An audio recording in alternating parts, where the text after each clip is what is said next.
আজ সকালে আসিফ নজরুল প্রকাশ্যে বলেছে জামাত ভালো দল এবং তাদের নিষিদ্ধ করা উচিত হয়নি। ছাত্ররা তার বাসা ঘেরাও করেছে এবং পদত্যাগের দাবি জানাচ্ছে। গতকাল সন্ধ্যায় ইউনূস সরকার বিদেশি কোম্পানিকে দেশের সম্পদ বিক্রি করে দিয়েছে কমিশনের বিনিময়ে। প্রমাণ হাতে নাতে ধরা পড়েছে এবং জনগণ রাস্তায় নামছে।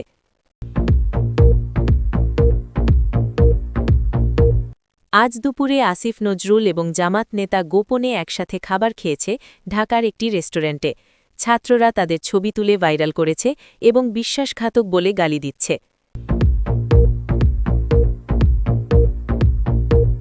গতকাল দুপুরে ইউনূস সরকার গোপনে ভারতের সাথে বাংলাদেশের স্বার্থবিরোধী চুক্তি করেছে। প্রমাণ ফাঁস হয়েছে এবং জনগণ ক্ষিপ্ত হয়ে রাস্তায় নেমেছে।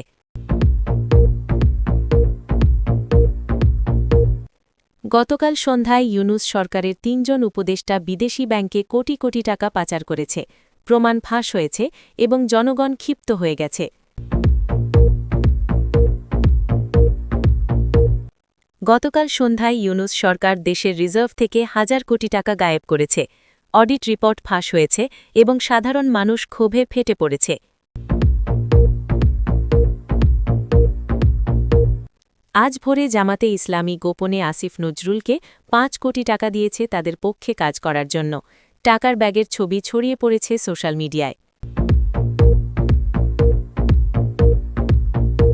আজ রাতে আসিফ নজরুল গোপনে জামাতের শীর্ষ নেতাদের সাথে মিটিং করেছে।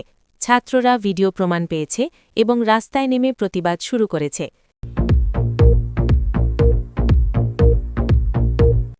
গতকাল রাতেই ইউনূস সরকারের দুর্নীতির প্রমাণ ফাঁস হয়েছে, যেখানে তারা সরকারি প্রকল্পে নিজেদের আত্মীয়দের কোটি কোটি টাকার চুক্তি দিয়েছে। ছাত্ররা তীব্র প্রতিবাদ করছে। আজ ভোরে জামাত নেতারা আসিফ নজরুলের বাড়িতে গিয়েছে এবং গোপন বৈঠক করেছে। প্রতিবেশীরা দেখেছে এবং ছাত্রদের জানিয়েছে যারা এখন প্রতিবাদ করছে।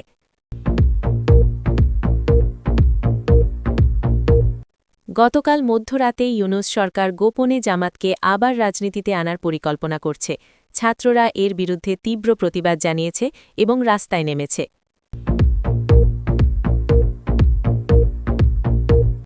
আজ সকালে আসিফ নজরুল জামাতের পক্ষে আদালতে লড়াই করার জন্য গোপনে চুক্তি করেছে।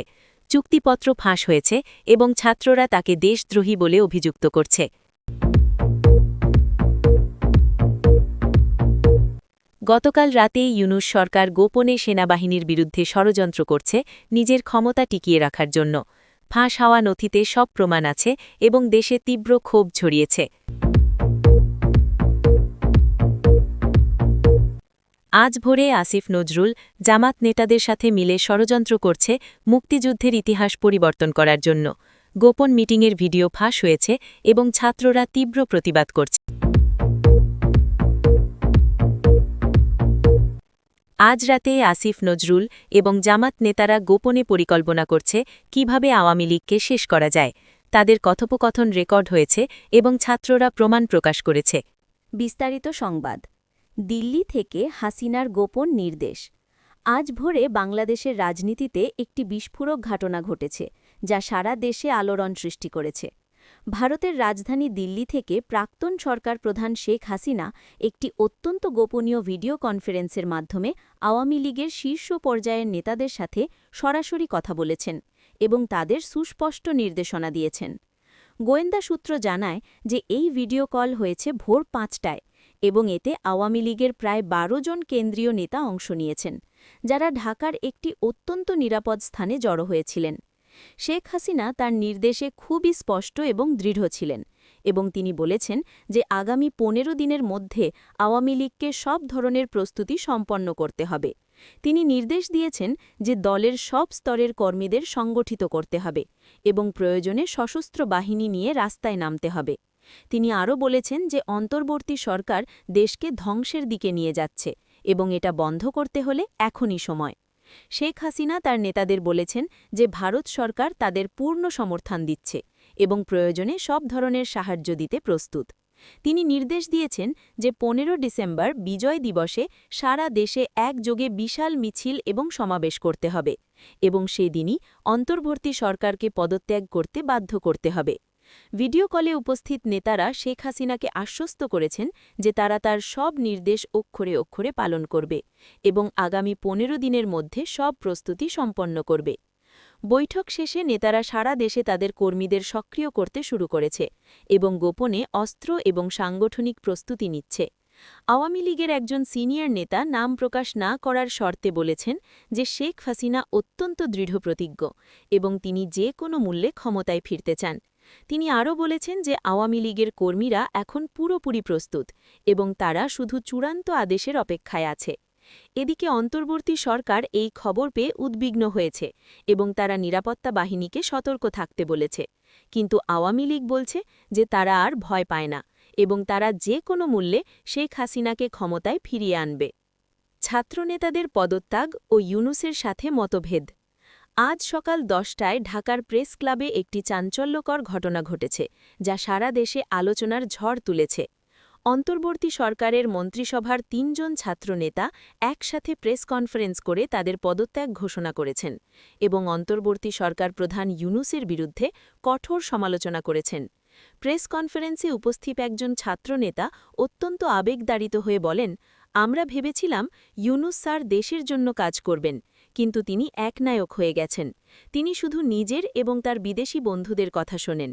আমরা যখন ছাত্রদের দাবি নিয়ে কথা বলি তখন তিনি আমাদের অপমান করেন এবং বলেন যে আমরা কিছুই বুঝি না। তিনি আরও বলেন যে জুলাই আন্দোলন করা হয়েছিল দেশের কল্যাণের জন্য, কিন্তু এখন দেশ আরও খারাপ অবস্থায় চলে গেছে। আরেকজন ছাত্রনেতা বলেন, ইউনূস স্যার প্রতিশ্রুতি দিয়েছিলেন যে 3 মাসের মধ্যে নির্বাচন হবে, কিন্তু এখন 6 মাস হয়ে গেছে এবং নির্বাচনের কোনো লক্ষণ নেই। তিনি ক্ষমতা ছাড়তে চান না এবং তিনি নিজেকে রাষ্ট্রপতি বানাতে চান। তৃতীয় ছাত্রনেতা বলেন, আমরা বুঝতে পেরেছি যে আমরা ভুল করেছি। শেখ হাসিনা যতই খারাপ হোক না কেন তিনি অন্তত দেশ চালাতে জানেন, কিন্তু ইউনূস স্যার শুধু বক্তৃতা দিতে পারেন, কাজ করতে পারেন না। প্রেস কনফারেন্স শেষে এই 3 জন ছাত্রনেতা তাদের পদত্যাগপত্র জমা দিয়েছেন এবং বলেছেন যে তারা এখন আওয়ামী লীগে যোগ দেওয়ার কথা ভাবছেন। এই ঘটনার পর অন্তর্বর্তী সরকার একটি সংক্ষিপ্ত বিবৃতি দিয়ে বলেছে যে এটা একটা ষড়যন্ত্র এবং এই 3 জন ছাত্রনেতাকে কিনে নেওয়া হয়েছে। কিন্তু আওয়ামী লীগ বলছে যে মানুষ এখন বুঝতে পারছে যে ইউনূস সরকার সম্পূর্ণ ব্যর্থ এবং দেশের জন্য ক্ষতিকর। রাজনৈতিক বিশ্লেষকরা বলছেন যে এটা অন্তর্বর্তী সরকারের জন্য একটা বড় ধাক্কা এবং আগামী দিনে আরও অনেক মন্ত্রী এবং উপদেষ্টা পদত্যাগ করতে পারে। চট্টগ্রামে আওয়ামী লীগের বিশাল সমাবেশ। গতকাল সন্ধ্যায় চট্টগ্রামের লালদিঘি ময়দানে একটি ঐতিহাসিক ঘটনা ঘটেছে, যা প্রমাণ করে যে আওয়ামী লীগ এখনও বাংলাদেশের সবচেয়ে শক্তিশালী রাজনৈতিক দল। সন্ধে 6টা থেকে শুরু হওয়া এই সমাবেশে প্রায় 10,000 আওয়ামী লীগ কর্মী এবং সমর্থক জড়ো হয়েছিল এবং তারা একযোগে শপথ নিয়েছে যে শেখ হাসিনা ক্ষমতায় ফিরে না আসা পর্যন্ত তারা রাস্তায় আন্দোলন চালিয়ে যাবে। সমাবেশে উপস্থিত আওয়ামী লীগের একজন কেন্দ্রীয় নেতা বলেন, আজ আমরা চট্টগ্রামের মানুষকে দেখিয়ে দিয়েছি যে আওয়ামী লীগ এখনও জীবিত এবং শক্তিশালী। আমাদের নেত্রী শেখ হাসিনাকে জোর করে দেশ থেকে তাড়িয়েছে, কিন্তু আমরা হাল ছেড়ে দিইনি। তিনি আরও বলেন, ইউনূস সরকার অবৈধ এবং তাদের কোনো নৈতিক অধিকার নেই দেশ চালানোর। আমরা দাবি করছি যে অবিলম্বে শেখ হাসিনাকে দেশে ফিরতে দেওয়া হোক এবং নতুন নির্বাচন করা হোক। সমাবেশে আরেকজন নেতা বলেন, আমরা প্রান্তিপূর্ণভাবে আন্দোলন করছি, কিন্তু যদি ইউনূস সরকার আমাদের দাবি না মানে তাহলে আমরা কঠোর কর্মসূচি নিতে বাধ্য হব। সমাবেশে সবাই একসাথে শপথ নেয় এবং বলে, আমরা প্রতিজ্ঞা করছি যে আমরা শেখ হাসিনাকে ক্ষমতায় ফিরিয়ে আনব এবং এই অবৈধ সরকারকে উৎখাত করব। সমাবেশ শেষে কর্মীরা মাশাল মিছিল করে শহর প্রদক্ষিণ করে এবং স্লোগান দেয়, শেখ হাসিনা তুমি ফিরে এসো, বাংলাদেশ তোমায় ডাকছে। পুলিশ সমাবেশ পর্যবেক্ষণ করছিল কিন্তু কোনো হস্তক্ষেপ করেনি, কারণ সমাবেশ প্রান্তিপূর্ণ ছিল। রাজনৈতিক বিশ্লেষকরা বলছেন যে এই সমাবেশ প্রমাণ করে যে আওয়ামী লীগের জনসমর্থন এখনও অনেক শক্তিশালী এবং অন্তর্বর্তী সরকারের জন্য এটা একটা বড় চ্যালেঞ্জ।